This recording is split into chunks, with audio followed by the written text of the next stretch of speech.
Hello friends, talkative English with Varnika channel में आप सभी का स्वागत है। हम पढ़ रहे थे एक मॉडल वर्ब के बारे में, वुड के बारे में। ठीक है, वुड का यूज़ कहाँ और कैसे करते हैं। वीडियो को स्टार्ट करने से पहले मैं आपको बता देना चाहती हूँ, अगर आपने वे वीडियो नहीं देखी है, ठीक है, वुड का यूज़ कहाँ और कैसे करते हैं, इसका पार्ट 1 नहीं देखा है, तो आप मेरे चैनल की मॉडल वर्ब वाली प्लेलिस्ट में जा कर के आप वो वीडियो देखिए। ठीक है, वुड का यूज़ कहाँ और कैसे किया जाता है, पार्ट 1 को आप पहले देखिए, उसके बाद आप इस वीडियो को देखें तो आप अच्छे से समझ पाएंगे। ठीक है, देखो वुड का मैंने मतलब बताया था। वुड जो होती है व्हील की पास्ट फॉर्म होती है। ठीक है, वुड के पांच अर्थ में जो है वुड का यूज़ किया जाता है। अब मैंने पार्ट 1 में आपको बताया था कि वुड का यूज़ पोलाइट रिक्वेस्ट करने के लिए कैसे किया जाता है और प्रेफरेंस को बताने के लिए कैसे वुड का यूज़ किया जाता है। ठीक है, और आज की इस वीडियो में हम सीखेंगे कि वुड के ये 3 यूज़ कैसे किया जाता है। कि वुड का यूज़ जो है पास्ट की हैबिट को बताने के लिए कैसे किया जाता है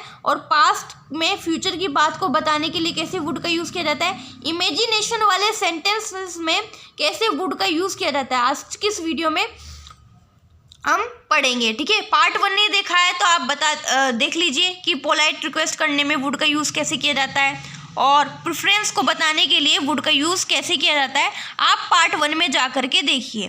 चलिए हम आज की वीडियो को स्टार्ट करते हैं, वुड के अदर यूज़ देख लेते हैं।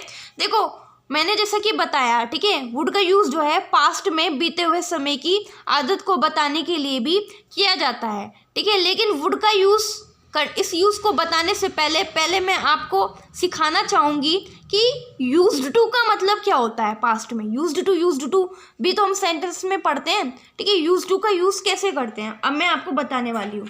देखो पास्ट में जब कोई हम काम करते हैं, ठीक है, जो हमारी आदत होती है, हम पास्ट में कोई काम पुराने समय में किया करते थे, हमारी आदत थी, उस आदत को बताने के लिए यूज्ड टू का यूज़ करते हैं। ठीक है, जैसे कि हम अपने दादा दादी नाना नानी के पास बैठ जाते हैं तो वो अपनी बचपन की बातें बताते हैं, तो वो बताते नहीं कि हम वो बचपन में थे तो हम वो पेड़ से आम तोड़ा करते थे।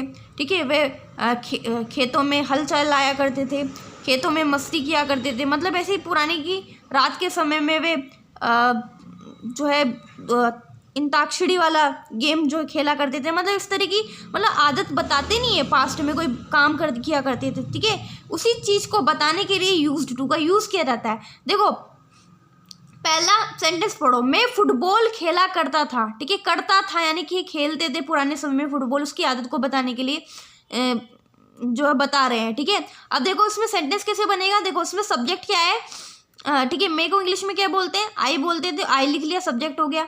अब इसमें क्या लिखा हुआ है, करता था, खेला करता था। ठीक है, हैबिट को, पास्ट की हैबिट है उसको बता रहे हैं तो यूज्ड टू लिख लिया। अब खेलने को इंग्लिश में क्या बोलते हैं, खेला करता था वर्ब है हमारी, तो खेलने को इंग्लिश में प्ले बोलते हैं तो प्ले लिख लिया। फुटबॉल को फुटबॉल लिख लिया। सेंटेंस क्या बना हमारा, I used to play football, I used to play football, मैं फुटबॉल खेला करता था। अब देखो दूसरा सेंटेंस पढ़ते हैं। ठीक है, दूसरा सेंटेंस में लिखा हुआ है, तुम मुझसे मिलने आती थी, तुम मुझसे मिलने आती थी, तो तुम के लिए इंग्लिश में लिखेंगे यू हमारा सब्जेक्ट हो गया। अब मिलने आती थी, पास्ट की आदत है, पास्ट की हैबिट है, यूज्ड टू लिख दिया हमने, यूज्ड टू। अब आने को क्या बोलते थे, आती थी ना, आने को इंग्लिश में कम टू बोलते, कम टू लिख लिया। मिलना, मिलने किसी इंसान से मिलने जाते हैं तो उसके लिए क्या बोलते हैं, इसे इंग्लिश में मीट बोलते थे, मीट लिख दिया। मुझसे के लिए लिख दिया मी। तो सेंटेंस क्या बना, you used to come to meet me, तुम मुझसे मिलने आती थी। ठीक है, तीसरा यूज़ देखो, वे रोज पार्क जाता था, वे रोज पार्क जाता था, तो लड़की के लिए वे के लिए इंग्लिश में लगाते ही लगा दिया। अब जाता था ना, पास्ट की हैबिट है तो यूज्ड टू लिख दिया हमने। अब जाने को इंग्लिश में क्या बोलते हैं, जाता था, तो गो टू लिख लिया। कहाँ जाता था, पार्क में जाता था तो पार्क लिख लिया। रोज जाता था ना, रोज के लिए इंग्लिश लिखेंगे every day, he used to go to park every day. अब देखो ये 3 सेंटेंसेस मैंने आपको बताया कैसे इसमें यूज्ड टू का यूज़ किया गया है पास्ट की हैबिट को बताने के लिए। ठीक है, I used to play football, मैं फुटबॉल खेला करता था। You used to come to meet me, तुम मुझसे मिलने आती थी। वे रोज पार्क जाया करता था। ठीक है, he used to go to park every day. किस तरह से मतलब पास्ट की हैबिट को बताया जा रहा है यूज्ड टू का यूज़ करते हुए। ठीक है, आई होप आपको ये बात समझ में आई होगी कैसे यूज्ड टू का यूज़ सेंटेंसेस में किया जाता है। चलो अब हम सीखते हैं कि वुड का यूज़ कैसे करते हैं। देखो सेंटेंस पढ़ो। जब हम बच्चे थे तो हम लुका छिपी खेला करते थे। तो हम सेंटेंस को इतना ट्रांसलेट कर लेंगे पहले, जब हम बच्चे थे तो व्हेन वी वर चिल्ड्रन, ठीक है, व्हेन वी वर चिल्ड्रन, जब हम बच्चे थे। अब इसमें लिखा हुआ है हम लुका छिपी का खेल खेला करते थे। तो यहाँ पर हमको इंग्लिश में क्या बोलते हैं, वी बोलते हैं। वी हो गया हमारा सब्जेक्ट, ठीक है, वी लिख दिया। अब इसमें देखो खेल खेलते थे यानी कि पास्ट की हैबिट को बता रहे हैं। तो मैंने बताया था ना कि पास्ट की हैबिट को बताने के लिए यूज्ड टू का यूज़ किया जाता है। तो यहाँ पर हमने लिख दिया यूज्ड टू लिख दिया। अब क्या है हमारी वर्ब यहाँ पर, खेलते थे। खेलने को इंग्लिश में क्या बोलते हैं, प्ले बोलते हैं, तो प्ले लिख लिया। अब क्या गेम खेलते थे, लुका छिपी। लुका छिपी को इंग्लिश में बोलते हैं हाइड एंड सीक गेम, ठीक है। लुका छिपी के खेल को इंग्लिश में हाइड एंड सीक गेम बोलते हैं, ठीक है। अब देखो सेंटेंस पूरा पढ़ते हैं। When we were children we used to play hide and seek game, ठीक है। जब हम बच्चे थे तो लुका छिपी का खेल खेलते थे, ठीक है। अब देखो यहाँ पर आया यूज्ड टू आया, लेकिन यहाँ पर हम वुड का भी यूज़ कर सकते हैं, ठीक है। बात एक ही मानी जाएगी, ठीक है। वुड का भी यूज़ कर सकते हैं। अगर यूज्ड टू की जगह हम वुड का भी यूज़ कर लेते तो भी यही सेंटेंस में यही मीनिंग निकलेगा इस सेंटेंस का।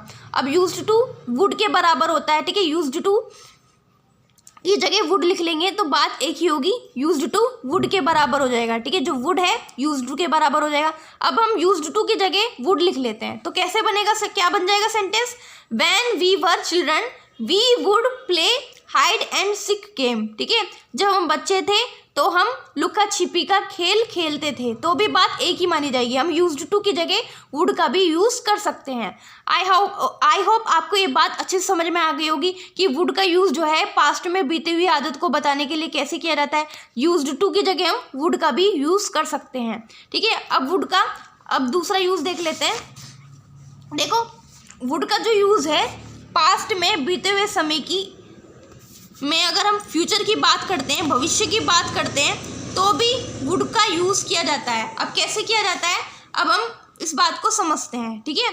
अब देखो ये सेंटेंस पढ़ो कि तुमने कहा था कि वह आएगी, तुमने कहा था वह आएगी। हम इतना इंग्लिश में ट्रांसलेट कर लेंगे, तुमने कहा था, यू सेड लिख दिया। अब की के लिए इंग्लिश में क्या लिखते हैं हम, दैट लिखते हैं, ठीक है। दैट का मतलब वह भी होता है, लेकिन की के लिए भी इंग्लिश में दैट लगाते हैं, ठीक है। की का मतलब होता है इंग्लिश में दैट लिख दिया। वह आएगी तो लड़की के लिए, वह के लिए क्या लगाएंगे इंग्लिश में, शी लगाएंगे, तो शी लिख दिया। अब इसमें वील का यूज़ नहीं करेंगे, मैंने आपको फ्यूचर टेंस पढ़ाए हुए हैं, ठीक है। वील का यूज़ कर देते हैं हम, ठीक है। यहाँ पर वील का यूज़ नहीं होगा। क्यों नहीं होगा, क्योंकि यहाँ पर पास्ट का सेंटेंस है ये, कि पास्ट में हो रही है बात, ठीक है। पास्ट में उसने बताया था कि वह आएगी, ठीक है। प्रेजेंट में नहीं हो रही है बात, ना फ्यूचर में हो रही है बात, ये हो रही है पास्ट में बात। तो पास्ट में बात हो रही है तो यहाँ पर व्हील नहीं आएगा, यहाँ पर वुड का यूज़ करेंगे, ठीक है। वुड का यूज़ करेंगे तो वुड लिख लिया। अब आएगी वर्ब है हमारी, तो आने को इंग्लिश में क्या बोलते, कम बोलते, come. And you said that she would come, ठीक है, वह आएगी। यहाँ पर व्हील का यूज़ नहीं हुआ क्योंकि वुड जो है व्हील की पास्ट फॉर्म है, ठीक है, पास्ट फॉर्म है, ठीक है। अगर यहाँ पर सेंटेंस होता कि वह आएगी तो हम लिख सकते थे शी विल कम, लेकिन यहाँ पर वुड आया। क्यों आया, क्योंकि सेंटेंस पूरा पढ़ो ना। ये देखो तुमने कहा था कि वह आएगी, यानी पास्ट में बात की थी कि वह आएगी, ठीक है। अब तो सेंटेंस पास्ट में हो गया ना, पूरा सेंटेंस पास्ट में, तो यहाँ पर व्हील का यूज़ नहीं करेंगे, हम वुड का यूज़ करेंगे। पास्ट में हम फ्यूचर की बात कर रहे थे कि तुमने मुझे कहा था कि वह आएगी, ठीक है। पास्ट में बोला था, यानी पुराने समय में बोला था, पास्ट वाला सेंटेंस है, इसलिए यहाँ पर वुड का यूज़ किया गया, ठीक है। जो वुड है वो व्हील की पास्ट फॉर्म है। जब आपको मैं डायरेक्ट इनडायरेक्ट अच्छे से पढ़ाऊंगी, जब आपको तब मैं इस बारे में आपको और अच्छे से डिटेल में समझाऊंगी, ठीक है। अब तो हमारा फोकस वुड के यूज़ पर है, ठीक है। वुड का यूज़ कहाँ और कैसे करते हैं। अब देखो वुड का यूज़ जो है इमेजिनेशन वाले सेंटेंसेस में कैसे किया जाता है, अब मैं आपको ये बात बताने वाली हूँ, ठीक है। कैसे वुड का यूज़ जो है इमेजिनेशन वाले सेंटेंसेस में किया जाता है। देखो ये सेंटेंस पढ़ो पूरा। वुड का यूज़ जो है अनरियल सिचुएशन को बताने के लिए किया जाता है, ठीक है। ये सेंटेंस पढ़ते हैं, अगर मेरे पास पैसे होते तो मैं कार खरीदता, यानी कि पैसे नहीं है इतने अभी, ठीक है, इमेजिनेशन कर रहे हैं कि अगर मेरे पास पैसे होते तो मैं कार खरीदता। ठीक है, तो सेंटेंस इतना इंग्लिश में ट्रांसलेट कर लेंगे, अगर मेरे पास पैसे होते। तो सेंटेंस क्या बनेगा, if I had money, if I had money. तो अब आगे का सेंटेंस बनाते तो मैं कार खरीदता। तो यहाँ पर हमारा सब्जेक्ट है मैं को इंग्लिश में बोलते हैं आई लिख लिया। अब यहाँ पर वुड का यूज़ करेंगे। ठीक है, क्यों करेंगे, क्योंकि कार खरीदता, यानी कि अगर पैसे होते तो कार खरीदता। इमेजिनेशन है ये, ठीक है, सोच रहे हैं, ठीक है, कि अगर मेरे पास पैसे होते तो कार खरीदता, इमेजिनेशन वाला सेंटेंस, इसलिए यहाँ पर वुड का यूज़ होगा। तो वुड लिख लिया हमने। अब खरीदने को इंग्लिश में क्या बोलते हैं, वर्ब है हमारी खरीदता, खरीदने को इंग्लिश में बोलते हैं बाय। ठीक है, बाय लिख दिया। वैसे तो यहाँ परचेस का भी यूज़ करना चाहिए था। ठीक है, परचेस लिख दो, बाय लिख दो। ठीक है, बाय लिख दिया हमने।